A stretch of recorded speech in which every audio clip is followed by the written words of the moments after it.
പ്രത്യാശ നിർഭരം തന്നെയാണ് ഈ ഒരു വെളുപ്പാൻ കാലം എന്നത്. കാരണം ഇന്നലെ രാത്രിയോടുകൂടിയാണ് നിർണായകമായിട്ടുള്ള ഒരു ധാരണയിലേക്ക് ഹമാസും ഇസ്രായേലും എത്തിച്ചേർന്നിരിക്കുന്നത്. ഷർം ഷെയ്ഖിൽ 3 ദിവസമായി നടന്ന ചർച്ചകൾ പല ഘട്ടങ്ങളിലും അത് വഴിമുട്ടുമെന്നൊക്കെ ഒരു ആശങ്ക രൂപപ്പെട്ടിരുന്നു. പക്ഷേ അമേരിക്കൻ പ്രസിഡന്റ് ഒരുപക്ഷെ അതിശക്തമായിട്ടുള്ള ഒരു നിലപാടിൽ തന്നെ അദ്ദേഹം ഉറച്ചു നിൽക്കുന്നു. കാരണം വെള്ളിയാഴ്ച നൊബേൽ സമ്മാനം പ്രഖ്യാപിക്കാനിരിക്കുകയാണ് സമാധാനത്തിനുള്ള.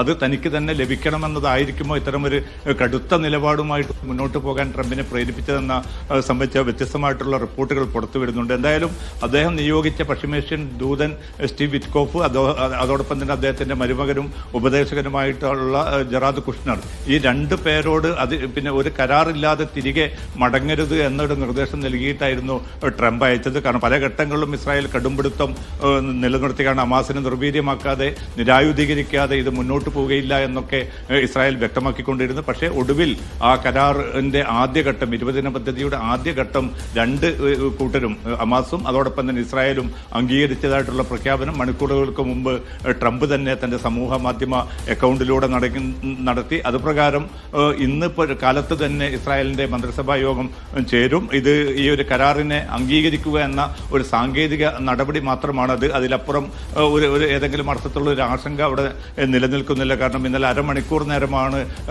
നെതന്യാഹുവും തമ്മിൽ സംസാരിച്ചത്. അതുകൊണ്ട് തന്റെ വാദം പൂർണ്ണമായിട്ട് താൻ മുന്നോട്ട് വെച്ച ആവശ്യം നെതന്യാഹു അംഗീകരിച്ചു. അതുകൊണ്ട് ഇനി ഒരു തടസ്സവുമില്ല എന്ന് ട്രംപ് തന്നെ ഇപ്പോൾ വിവിധ മാധ്യമങ്ങൾക്ക് നൽകുന്ന അഭിമുഖത്തിൽ അദ്ദേഹം തന്നെ വ്യക്തമാക്കുന്നുണ്ട്. തിങ്കളാഴ്ചയാവും. കാരണം ഈ 20 ദിന പദ്ധതി പ്രകാരം കരാറിലെത്തി 3 ദിവസത്തിനുള്ളിൽ തന്നെ ഈ ബന്ദികളെ കൈമാറണമെന്നാണ് ചട്ടം. അതുപ്രകാരം തിങ്കളാഴ്ച രാവിലെയോടുകൂടി തന്നെ 20ഓളം ജീവനോടെയുള്ള ബന്ദികളും 28 ബന്ദികളുടെ മൃതദേഹങ്ങളും കൈമാറും. മിക്കവാറും ഈ ബന്ദികളെ സ്വീകരിക്കാൻ ട്രംപ് തന്നെ ഇസ്രായേലിൽ എത്തുമെന്നാണ് ഇപ്പോൾ ഏറ്റവും അവസാനം ലഭ്യമാവുന്ന റിപ്പോർട്ടുകൾ. തുടർന്ന് ഏതാണ്ട് ഇപ്പോൾ ഈ മന്ത്രിസഭ അംഗീകരിക്കുന്നതോടുകൂടി തന്നെ 24 മണിക്കൂറിനുള്ളിൽ സൈന്യം ഗസയിൽ നിന്ന് പൂർണ്ണമായി തന്നെ പിൻവാങ്ങുമെന്നാണ് ലഭ്യമാവുന്ന റിപ്പോർട്ടുകൾ. നിർണിത സ്ഥലത്തേക്ക് സൈന്യം പിൻവാങ്ങുമെന്നാണ് ട്രംപും അതോടൊപ്പം തന്നെ നെതന്യാഹുവും അറിയിച്ചിരിക്കുന്നത്. സൈന്യത്തോട് ജാഗ്രതയോടുകൂടി നിലയുറപ്പിക്കാനും ഏത് തീരുമാനവും വന്നാൽ അതനുസരിച്ച് കാര്യങ്ങൾ നീക്കണമെന്ന് സൈനിക മേധാവി ഇപ്പോൾ അല്പം മുമ്പ് ഇയാൽ സമീർ ആവശ്യപ്പെട്ടിട്ടുണ്ട്. അതുപ്രകാരം അക്കാര്യങ്ങളും വ്യക്തമായിരിക്കും. ഏതായാലും തിങ്കളാഴ്ചയോടുകൂടി തന്നെ ബന്ദികളുടെ കൈമാറ്റം നടക്കും. തുടർന്ന് ഹമാസ് മുന്നോട്ട് വെച്ചിരിക്കുന്ന ഒരു പട്ടികയുണ്ട്. വിട്ടയക്കേണ്ട ബന്ദികളുമായി തടവുകാരുമായി ബന്ധപ്പെട്ട കാര്യങ്ങൾ. ഏതാണ്ട് 11,000 തടവുകാരാണ് ഇപ്പോൾ ഇസ്രായേലിന്റെ ജയിലുകളിൽ കഴിയുന്നത്. അതിൽ തങ്ങൾക്ക് വിട്ടുകിട്ടേണ്ടവരുടെ കാര്യങ്ങൾ കൃത്യമായി തന്നെ മർവാൻ ബർഖൂത്തി ഉൾപ്പെടെയുള്ളവരുടെ കാര്യങ്ങൾ കൃത്യമായി തന്നെ ഇതിൽ വ്യക്തമാക്കിയിട്ടുണ്ട്.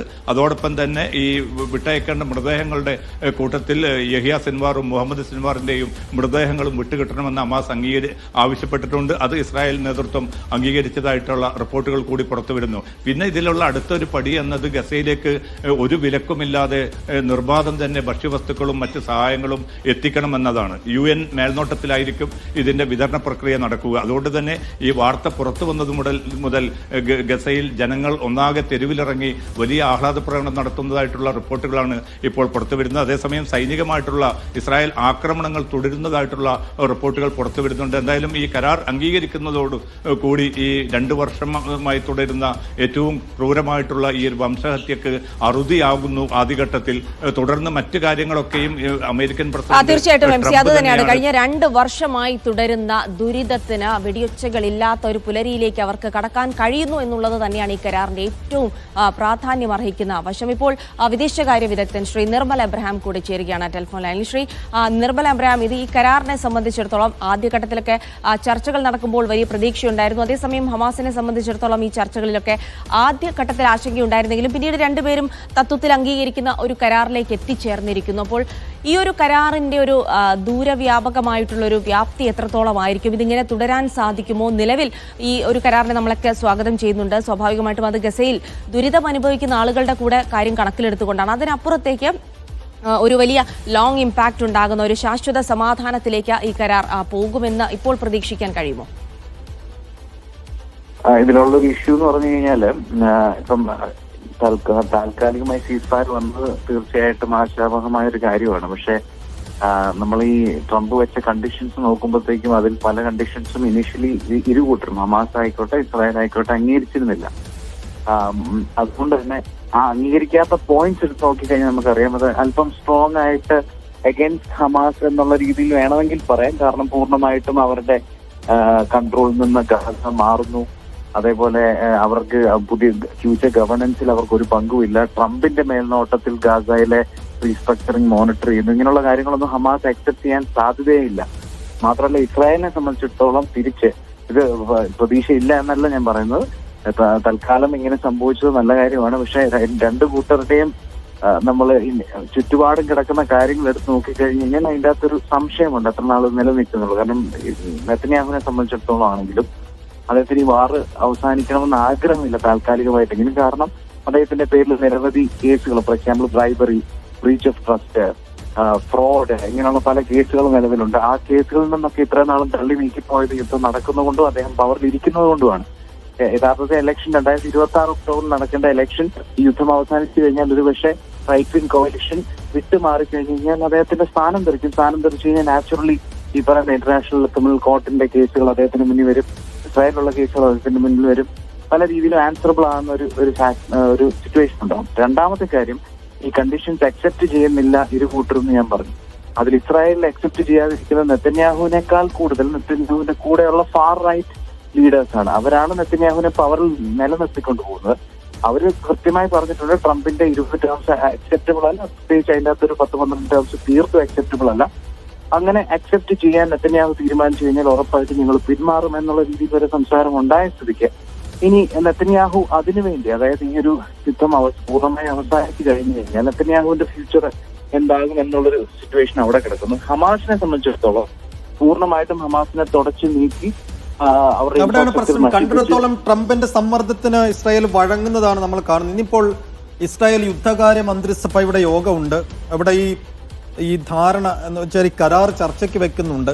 അപ്പൊ ഈ യുദ്ധകാര്യ മന്ത്രിസഭയിലെ ക്യാബിനറ്റിലെ ചർച്ചയ്ക്ക് ശേഷം മാത്രമായിരിക്കുമോ ഒരു അവസാന യെസ് ഇസ്രായേൽ മൂളുക, അതോ ഒരു ഫൈനൽ കരാർ ഇപ്പോൾ നിലവിൽ വന്നതായുള്ള വിവരങ്ങളുണ്ടോ താങ്കൾക്ക്?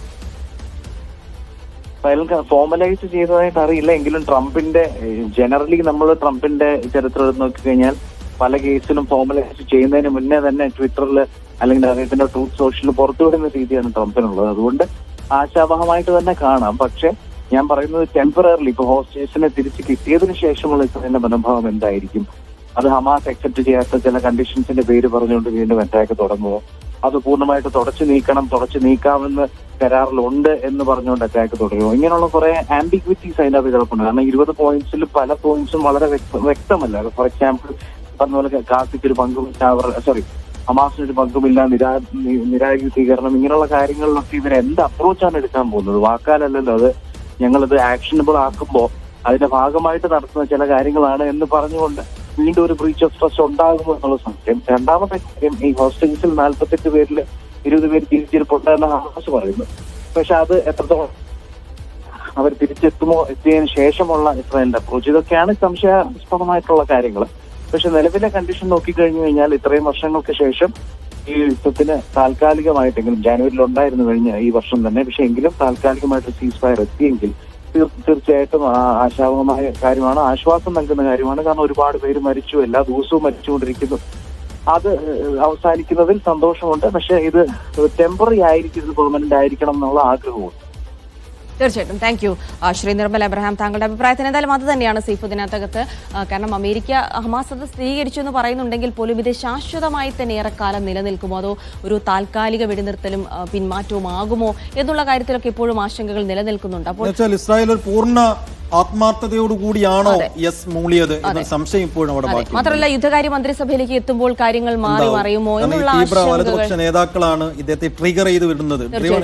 ഇദ്ദേഹത്തിന് സ്വന്തമായി തന്നെ ഈ നിലപാടുകളൊക്കെ ഉണ്ട്. പക്ഷെ ഇതിന് തിരികെത്തിക്കാൻ ഇദ്ദേഹത്തിന്റെ കൂടെയുള്ള കുറെ നേതാക്കളൊക്കെ കൂടെ. അപ്പോൾ ഈ യുദ്ധകാര്യ മന്ത്രിസഭയിലേക്ക് എത്തുമ്പോൾ എന്താവുന്നുള്ള ചോദ്യമുണ്ട്. തീർച്ചയായിട്ടും. B K Suhail